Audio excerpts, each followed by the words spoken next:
Goldminded records, they're not your friends.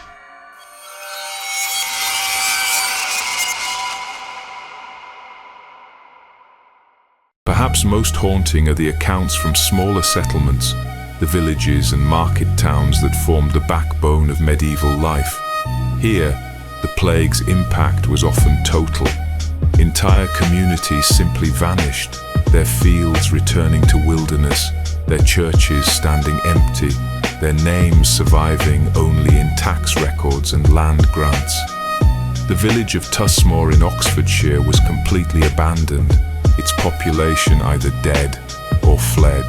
The year was 1346, beginning of the end. Start the eclipse, rat fleas got him sick. The disease, this rap was so quick, bleeding soaked with wounds that are open. Plague doctor serving the potions, diverting commotion, traversing the oceans, hoping to lose the omen, coping through emotions. A man watched his family die hopeless. An infant was infected, she left it to the roaches. The streets reek of vile necrosis. Physicians ain't got an inkling of diagnosis. Sinking in the doldrums with a soul shift. Just know this, even the most evil villain couldn't wipe out hundreds of millions. The bubonic was beyond ominous. Blood on the tunics of the Teutonics. Villages overwhelmed by all the violence. The epidemic of pestilence, benevolence burned malevolence. And the time's last testament, death and decay across the continent. The epidemic of pestilence, benevolence burned malevolence.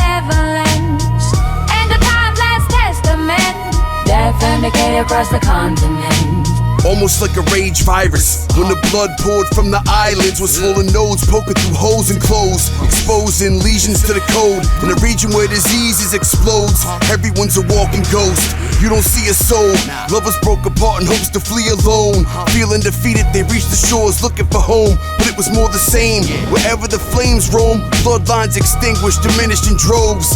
Living in caves and coves, hoping to be left alone. But in the end, the rat just found a new home. We need answers, but even doctors don't know. The apocalypse in tow, the end the prophets foretold. The few left are torn souls, a scornful host. A normal became normal for most. Society became immoral and gross. The epidemic of pestilence, benevolence burned malevolence. And the time's last testament, death and decay across the continent. The epidemic of pestilence, benevolence burned malevolence. And the time's last testament, death and decay across the continent. The psychological impact proved almost as devastating as the physical toll. Traditional human bonds dissolved in the face of overwhelming mortality. Parents abandoned plague-stricken children, spouses fled from infected partners, and priests refused to administer last rites. The Italian chronicler Matteo Villani observed that neither relatives nor friends could be found to take care of the sick or bury the dead. This wasn't mere cowardice, it was the complete breakdown of the social contract in the face of existential terror.